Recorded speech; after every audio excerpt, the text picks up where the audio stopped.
tarde a todos. Vamos nesse momento nos ligando com o nosso mentor individual, com a espiritualidade amiga desta casa, com Joana de Ângeles, Irmã Rosário, Irmã Teresa, e agradecer a todos pelo carinho, pela amizade, pelo acolhimento. Nos ligamos com nossa mãezinha querida, Maria de Nazaré, pedindo a ela que nos envolva na sua luz, na sua paz, na sua serenidade, que nos aconchegue juntinho ao seu coração de mãe num abraço muito caloroso.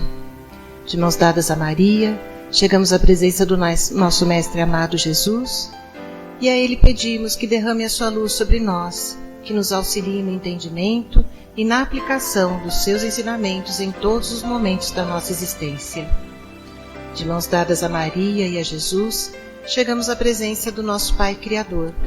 A Ele agradecemos pelo que somos, pelo que temos, pela oportunidade bendita de estarmos aqui reunidos. E vamos nesse momento elevando os nossos corações e os nossos pensamentos em louvor e agradecimento, dizendo ao Pai: Pai nosso que estais nos céus, santificado seja o vosso nome, venha a nós o vosso reino, seja feita a vossa vontade, assim na terra como nos céus. O pão nosso de cada dia nos dai hoje, perdoai as nossas ofensas, assim como perdoamos aqueles que nos têm ofendido. E não nos deixeis cair em tentações, mas livrai-nos de todos os males, pois vossos são o reino, o poder e a glória para todo sempre. E harmonizados que estamos, vamos nos ligando com as equipes espirituais de tratamento desta casa, pedindo que seja derramado a luz branca do Cristo sobre todos os assistidos. Essa luz vai serenando, acalmando e tratando a cada um de nós. Pedimos às equipes de P2 que projetem a luz azul sobre todos nós. Essa luz vai percorrendo o sistema nervoso central, tratando cada um dos centros de força, trazendo todos eles no equilíbrio. Pedimos às equipes de CH que projetem a luz rosa no coração de cada um dos assistidos. Essa luz vai serenando, acalmando esse cardíaco, fortalecendo a fé e a confiança em cada um de nós. Nos ligamos com as equipes de P3B e pedimos a projeção da luz branca do Cristo, de um azul muito intenso que envolverá o coração e a mente de cada assistido. Pedimos também que sejam feitos todos os cortes de ligação que se fizerem necessários, que essas energias sejam levadas para o astral para o tratamento mais adequado. E vamos projetando um azul muito intenso em todo o sistema nervoso central e periférico, neurovegetativo, um rosa claro no cardíaco para aumentar a força, a confiança, a fé, um amarelo claro no frontal para ter pensamentos positivos, maior ligação com o mentor individual e força de vontade. E pedimos uma cúpula rosa clara vibrante da cabeça aos pés, envolvendo todos os assistidos de P3B. Aos assistidos de saúde, pedimos a projeção das cores do arco-íris, fazendo como uma cúpula protetora, envolvendo cada um desses assistidos pelo tempo que se fizer necessário. Que assim seja, Senhor. Graças a Deus. Convidamos a todos para que assistam neste momento a palestra que será colocada no ar. Que assim seja. Boa tarde a todos. Muito obrigado ao convite mais uma vez. Agradeço a Jesus por estarmos aqui, que nós possamos sair mais enriquecidos com o que o Espiritismo nos oferece. Esse livro que eu lancei agora, no mês retrasado, se chama Autoobsessão. Vocês sabem o que é autoobsessão? Sim, não é? Autoobsessão é quando o indivíduo obsedia a si mesmo, quando ele faz mal a si mesmo. Então, esse é o primeiro livro espírita que fala do assunto. Tem livros que falam, livros de obsessão, que tem capítulos falando de autoobsessão. E esse é o único que trata do assunto, mas é só um ensaio, não é um tratado, obviamente. Depois eu estarei conversando a respeito. Bom, eu o programa que eu faço na Rádio Boa Nova, eu falo da série psicológica de Joana de Ângeles, porque é muito interessante a análise que ela faz do comportamento humano à luz do espiritismo e da psicologia. A psicologia dela é uma ponte entre a psicologia junguiana e a psicologia espírita. A psicologia junguiana é o Jung é um grande psicólogo, um grande psiquiatra, que teve a coragem de, no seu tempo, falar das questões transcendentais da vida, da espiritualidade. Ele faz uma leitura do ser humano muito interessante. E, obviamente, isso associado com os ensinamentos de Joana de Ângeles, nós conseguimos entender um pouco mais o comportamento. Eu vou falar da lei de causa e efeito, das provas e expiações. É interessante os ensinamentos que o Espiritismo traz, que abre a nossa visão da realidade, mostrando que a nossa vida tem significado, que a vida tem um sentido, nós estamos caminhando para algum lugar. Os acontecimentos da nossa existência não são coisas gratuitas, casuais, mas são causais. Tem a lei de causa e efeito regendo o nosso processo evolutivo. E esse estudo das provas e expiações dá mais ferramenta para nós entendermos o que está acontecendo conosco. Quando nós somos socializados, quando nós reencarnamos e vamos engolindo os valores materialistas, os conhecimentos sociais, nós vamos nos identificando com essas coisas materiais e a vida vai perdendo sentido, vai perdendo significado. Porque parece, por conta dessa identificação, que a vida se resume nos sofrimentos, nas dificuldades, nas dores, nas experiências difíceis. Parece que a vida se resume a isso. O Espiritismo vem e clareia, joga um holofote em cima disso e mostra que estes acontecimentos são resultados do processo evolutivo. Faz parte da marcha do indivíduo, das suas escolhas, da sua idade evolutiva. Então, esses supostos acontecimentos gratuitos são ingredientes de crescimento da personalidade. A leitura que tem que ser feita sobre estes acontecimentos é outra. Porque só na visão materialista, estes acontecimentos são destituídos de valor. Ou seja, o indivíduo sofre e pronto. Por que ele está sofrendo? Porque ele é azarado. E o outro, por que tudo dá certo para ele? Porque ele é sortudo. Não existe sorte ou azar. Existem realizações. Então, aquele suposto azarado, que tudo acontece com ele, é o carro que ele bate no carro, tropeça, quebra o braço, tudo acontece com ele. Por quê? Porque ele é azarado? Provavelmente por causa das energias dele, do pessimismo, do comportamento dele, não é? Porque se Deus é a bondade suprema são com todas as pessoas. Não existe privilegiado, somos todos iguais, temos as mesmas condições. Tudo que promana de Deus é bom. Só que muitas vezes nós queremos coisas que não são boas.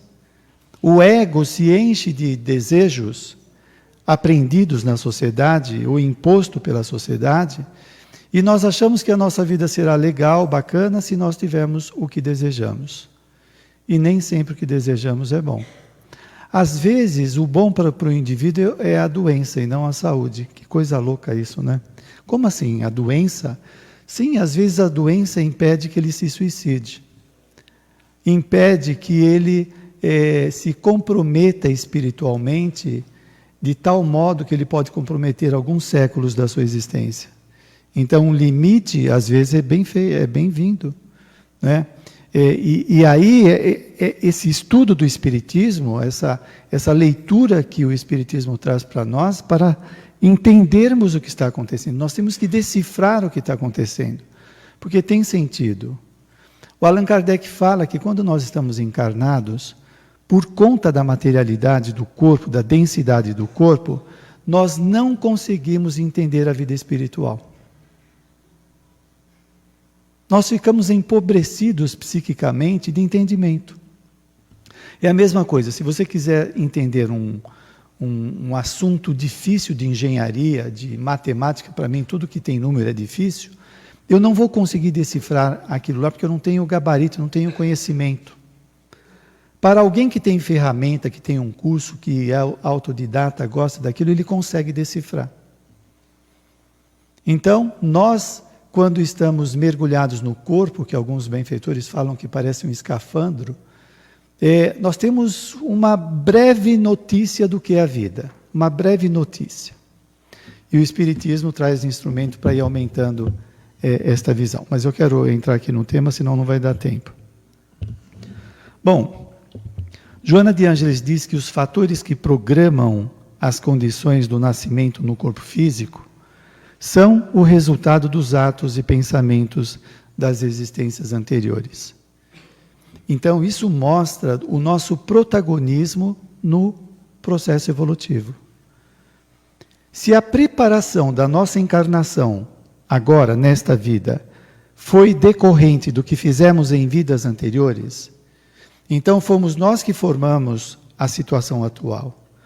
Se nós somos personalidades problemáticas, difíceis, construtivas, isso é o resultado das realizações anteriores que refletiu na formação da personalidade atual. Assim como o nosso presente atual, ele já está esboçando o nosso futuro. Você já imaginou que o futuro já começou? Já começou.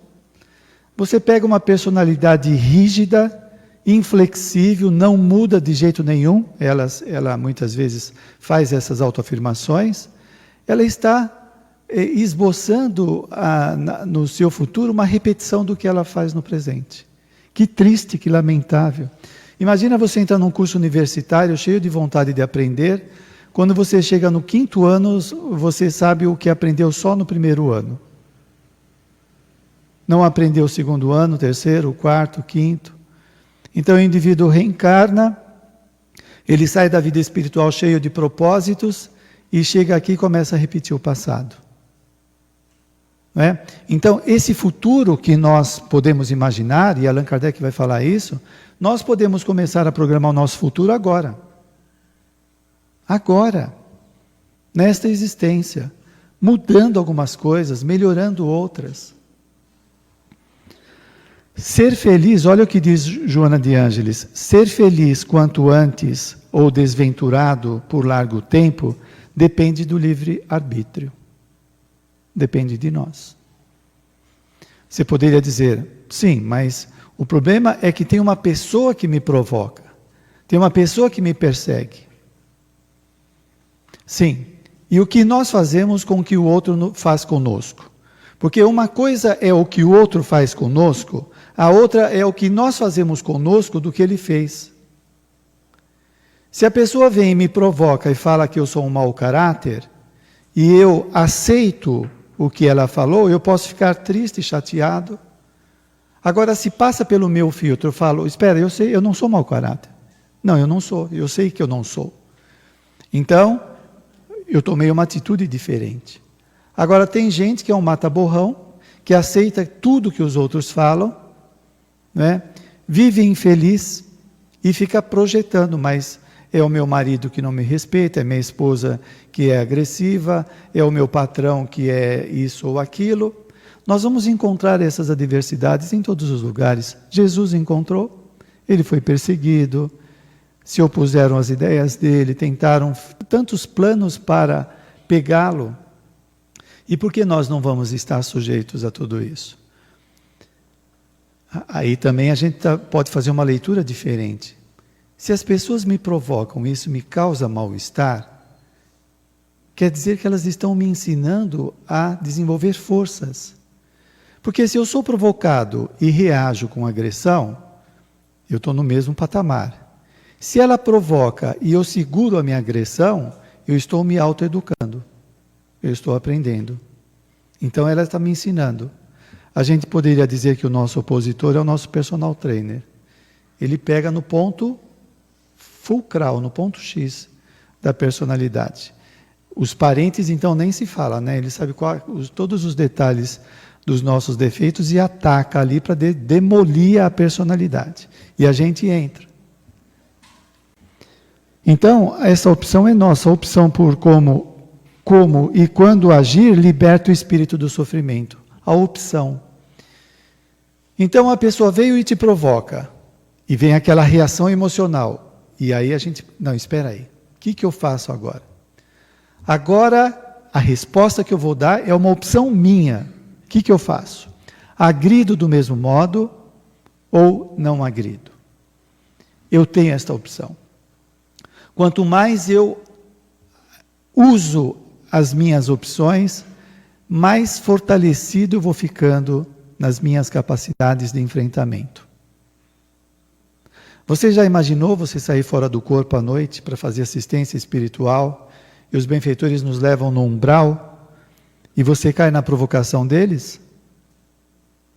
Eles vão provocar, eles vão falar 1000 coisas.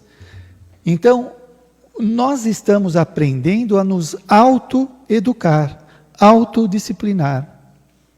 Não é uma coisa à toa, não. Eu lembro de um caso de André Luiz, que os malfeitores estavam atacando a casa transitória, e o André Luiz se dispõe a bater boca com um dos espíritos que está atacando. E o mentor falou para ele: André, suspenda o seu diálogo com ele, porque esse espírito é técnico em ironia. É técnico, é especialista. Se você vai discutir com ele, ele te engole. Então, André Luiz se recompôs, deixa eu me equilibrar, não dá para entrar na sintonia dele. Então, estas experiências vão nos fortalecendo para compromissos cada vez maiores que vamos encontrando em nossas vidas. Na própria sessão de desobsessão, quantas vezes o médium, o doutrinador é provocado e precisa ter equilíbrio? A vida são os acontecimentos de cada instante. A vida é isso que está acontecendo agora. Nós estamos na vida. Esses acontecimentos vão compondo a nossa existência e podem ser enriquecedores ou não. Uma ação provoca uma correspondente reação, geradora de novas ações. Então, se a pessoa me agride e eu reajo com agressão, eu estou tendo uma reação que vai ter uma ação também agressiva com alguém lá na frente. É aí que a gente tem que começar a trabalhar. E Joana de Ângeles vai falar no outro livro da necessidade da responsabilidade espiritual. Se eu tenho responsabilidade pelo meu comportamento, eu posso evitar danos maiores. Porque eu sei que, a partir do momento que nós temos consciência, a lei de causa e efeito vige em nossas vidas.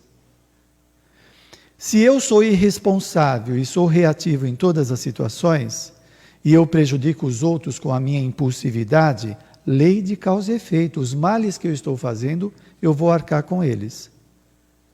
Então, a responsabilidade é, espera aí, se eu fazer mal para essa pessoa, isso vai refletir em mim. Vai refletir. Eu tenho que pensar em mim também.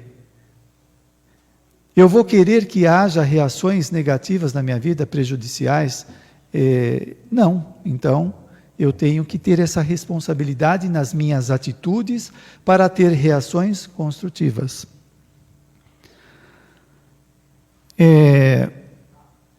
Joana de Ângeles fala que é possível que uma experiência fracassada se manifeste após a próxima ou passada algumas reencarnações. Então, por exemplo, digamos que hoje a gente tenha feito uma coisa muito equivocada, muito errado, mas estamos no propósito de melhorar.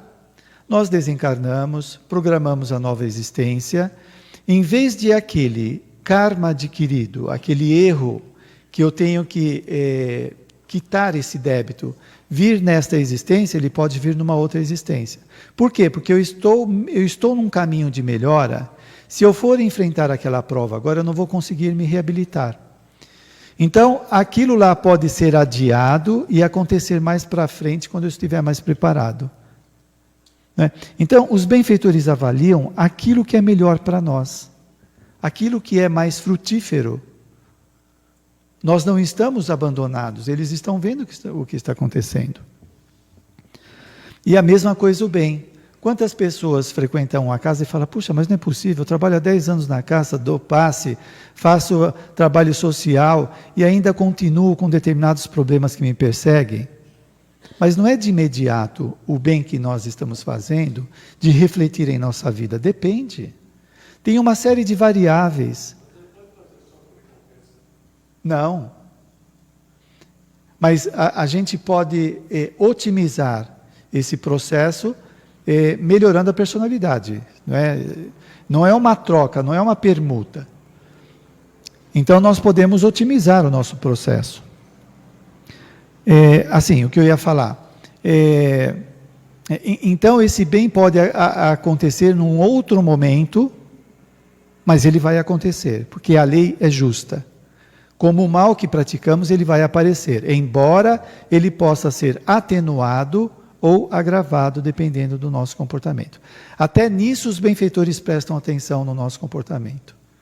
Você pega uma pessoa inteligente, que usa a inteligência para fazer o mal.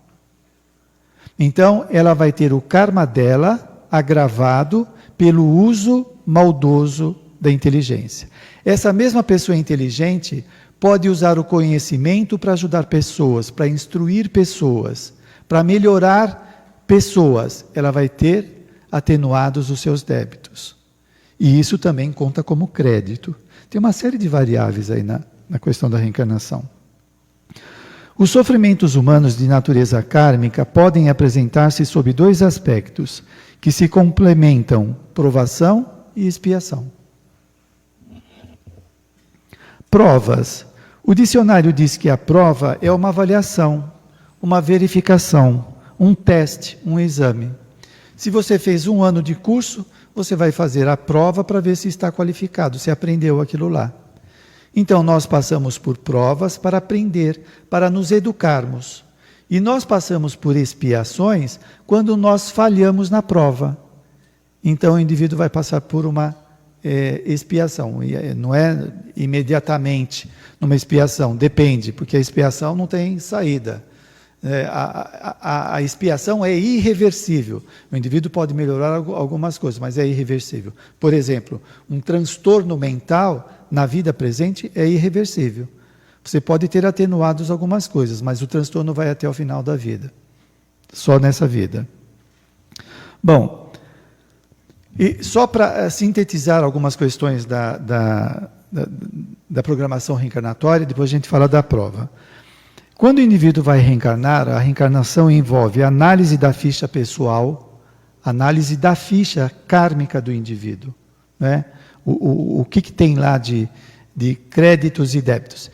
E é interessante que eu estou estudando um pouco a respeito, esta ficha espiritual tem nos arquivos da cidade espiritual de onde nós procedemos.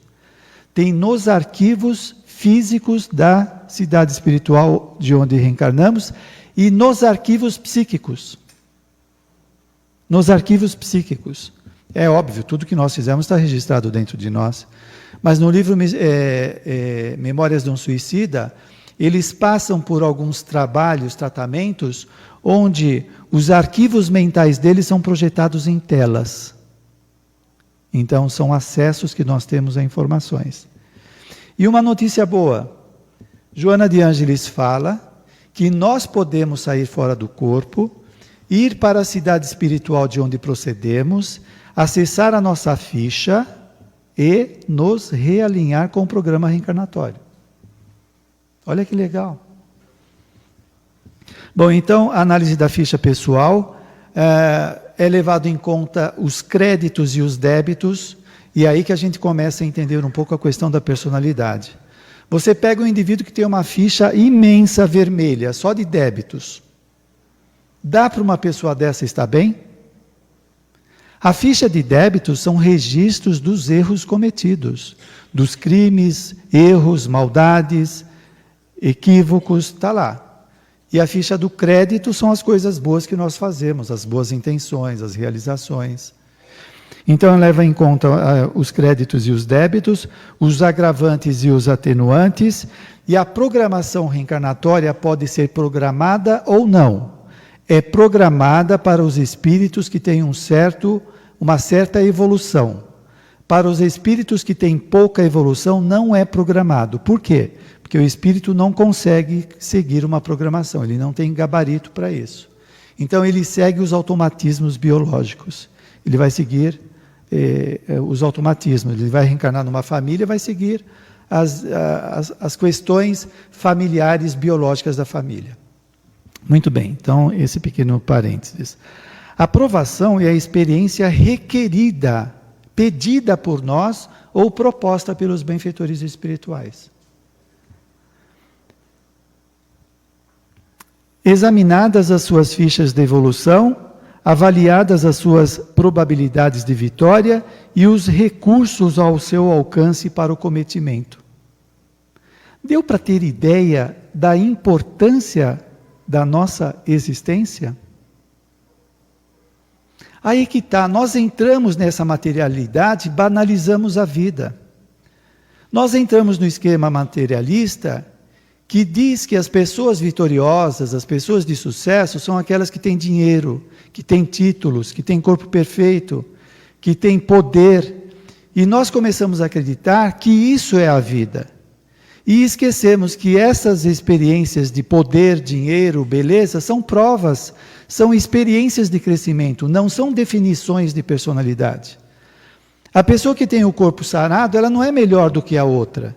O indivíduo que tem poder, não é porque ele tem uma essência de poder, ele está numa experiência de poder. Então, nós fazemos essa confusão e esquecemos que a nossa vida é muito importante. Não importa o que nós estejamos fazendo, porque foi programada pelos benfeitores de acordo com a nossa necessidade.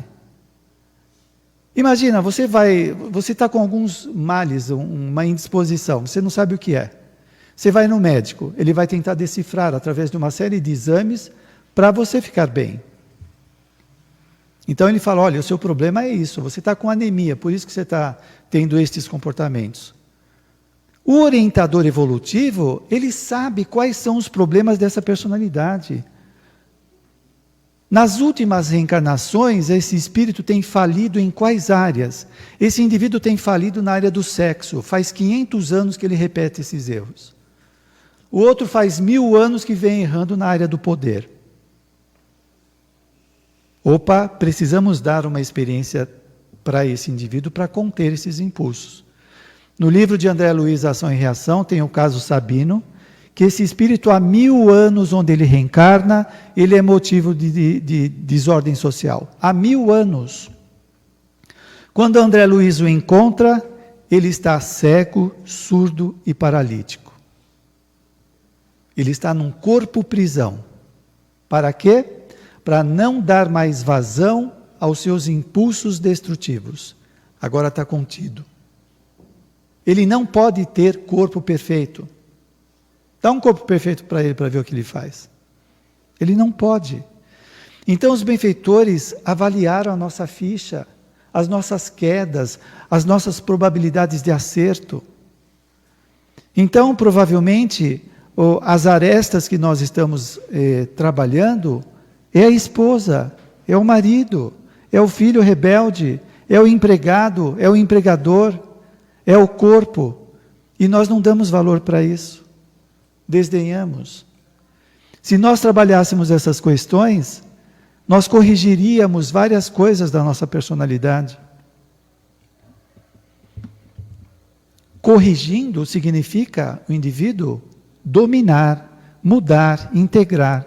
Ele já não tem mais esse problema. Ele começa a aspirar outras questões mais elevadas. Como diz Aulus, ninguém avança sem resolver a retaguarda.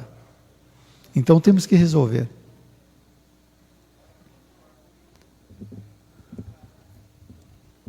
Só para dar uma ilustrada no que estamos falando, o relógio corre muito rápido.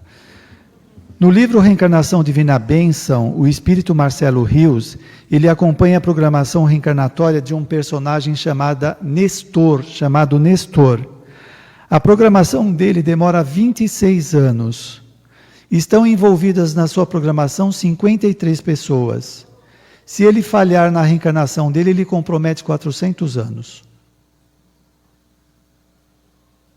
Veja no livro Os Mensageiros quantos casos de programação reencarnatória malograda. Quantos fracassos no livro Os Mensageiros. Então, a nossa reencarnação, ela tem um propósito. Você já pensou o que acontece na sua família se você se entrega à depressão? Como fica para os seus filhos, seus primos, seja lá quem for? Se você se entrega ao alcoolismo, o que isso vai refletir na vida dos seus familiares? Às vezes tem um parente lá que está há 500 anos tentando sair de um vício e não consegue, o indivíduo vai lá e faz as festas dele regados com bebida, etc. E o nosso compromisso moral? Então quer dizer que os nossos interesses egóicos vêm primeiro, os desejos primeiros. É isso que a gente tem feito ao longo dos séculos. Os nossos desejos em primeiro plano. Apresenta-se a prova como tendências ou habilidades, limites e possibilidades sob controle. Dores suportáveis e alegrias sem exageros. Dor insuportável, ficar desempregado um certo período, não conseguir uma realização universitária, não conseguir um salário adequado, não conseguir um relacionamento satisfatório, são dores suportáveis que nós precisamos passar pela experiência e melhorar também. Que facultem a mais ampla colheita de resultados educativos para o indivíduo. Então você pega a pessoa bela, homem ou mulher, que aproveita da sua beleza física para seduzir, encantar pessoas, depois dá um chute, não se importando o que acontece com ela. Aí essa pessoa que foi chutada entra em depressão, alcoolismo, obsessão inevitavelmente, né? Às vezes o suicídio, por causa de uma pessoa que se achava especial. Aí quando essa pessoa bela reencarna num corpo desorganizado, todo alterado, aí nós falamos que Deus não existe. Não é possível. Olha isso, Deus existe? Foi ela que fez isso consigo mesma. Os reflexos dos males que ela praticou, a culpa que ela... a autoculpa que ela assume, vai alterando o seu perispírito.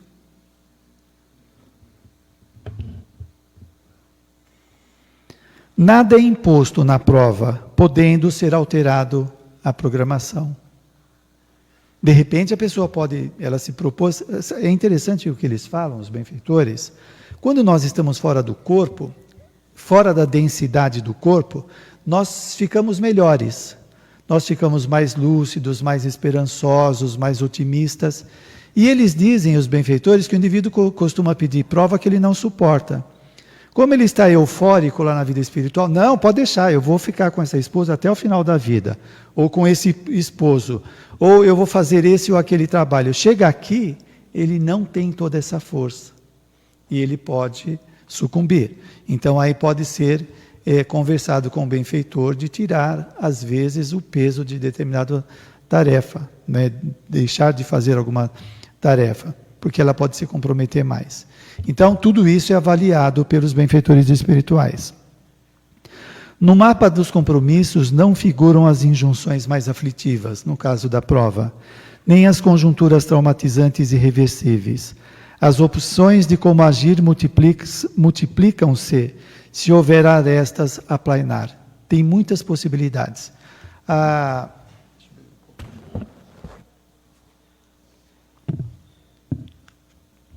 Faltam 5 minutos. No livro Além da Morte, a autora Otília Gonçalves, quando desencarnou e fez aquele retrospecto das experiências que passou por toda a vida, naquele momento ela viu que todas as situações que ela achava que não tinha saída, tinha várias saídas. Nós não achamos que tem saída para o nosso caso porque nós estamos com a mente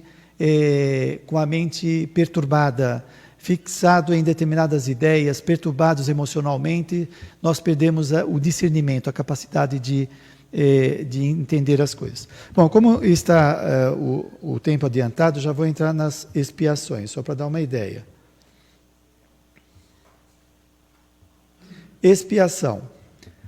No dicionário diz que é sofrer os efeitos ou consequências de algo errado.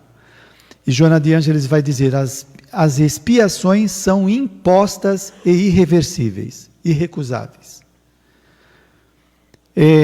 Por constituírem a medicação eficaz, a cirurgia corretiva para o mal que se agravou. Então não tem alternativa. Tem uma série de teoria, mas que eu vou pular e eu vou dar alguns exemplos de expiação.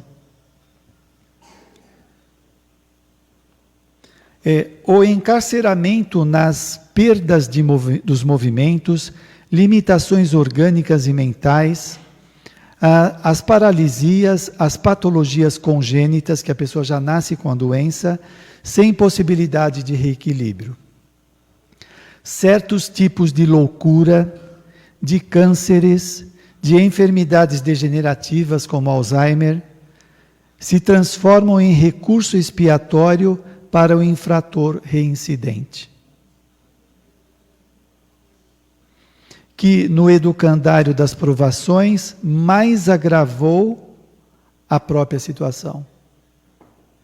Então ele não é vítima, ele agravou. Lá nas provas ele falou que ia fazer e não fez. E fez pior ainda do que poderia ter sido feito. Entre esses, suicidas premeditados, homicidas frios, adúlteros contumazes, exploradores de vidas, vendedores de prazeres viciosos, tais como as drogas alucinógenas, o sexo, o álcool, os jogos de azar, a chantagem e muitos artigos de crueldade humana catalogados nos estatutos divinos. Vai ocasionar a expiação.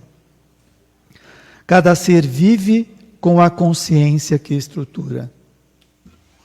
De acordo com os seus códigos impressos em profundidade na consciência, recolhe as ressonâncias como experiências reparadoras. É o conhecimento que estávamos falando no começo. As nossas ações têm repercussões e vão reverberar em nós e no outro e na sociedade. Expiações aparentes.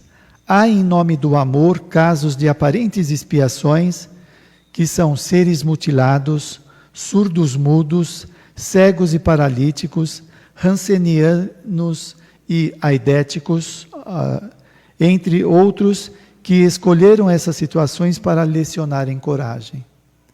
Então, eu conheço uma moça que ela contraiu o vírus da AIDS.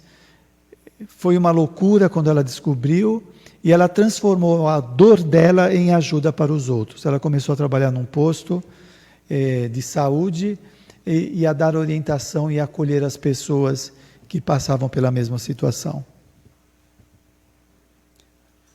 Bom, nosso tempo já acabou.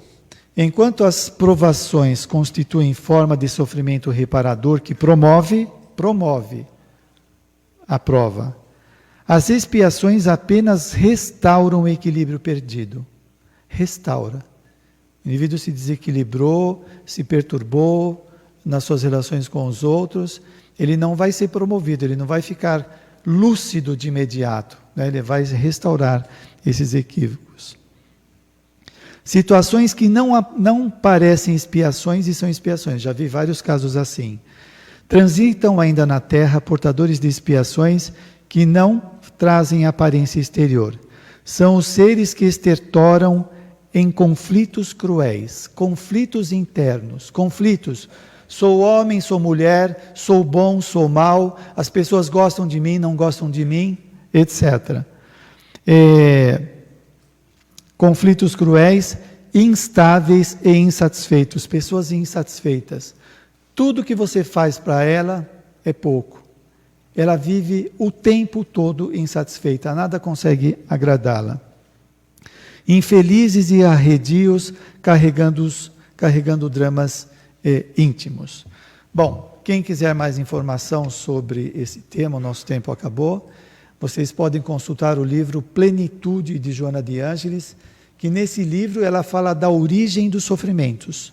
E no 3º capítulo ela trata desse assunto da lei de causa e efeito, como também nas obras de Allan Kardec, quando ele fala das provas e expiações. Muito obrigado e boa tarde a todos.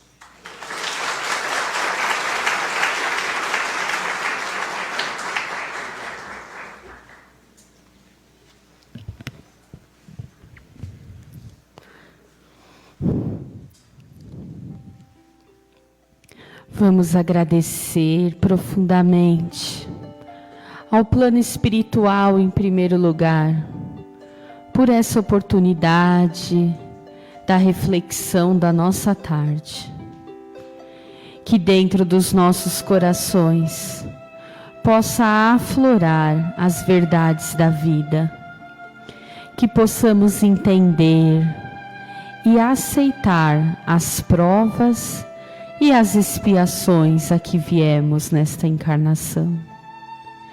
Que estas dificuldades sejam sempre superadas, baseadas no amor do Pai, nos ensinamentos do Mestre, para que possamos ser criaturas em evolução moral, em evolução espiritual. Pedimos também ao Pai Maior que mantenha dentro do nosso coração esse bom sentimento, esse bom pensamento, essa vibração de paz e de tranquilidade que aflorou em nossa alma nessa tarde. Que possamos levar todos esses bons sentimentos e essa paz aos nossos lares e entregá-la às pessoas que lá se encontram, as pessoas que mais amamos, para que possamos ser instrumentos da paz do Cristo, aonde quer que nós estejamos. Agradecemos também as equipes de saúde, de tratamento, que já começaram os nossos tratamentos no salão e que agora irão ser efetivados nas salas de passe.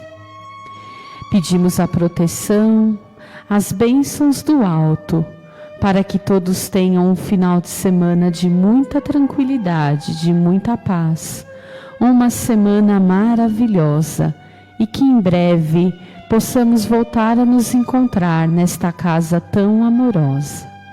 Que assim seja, graças a Deus.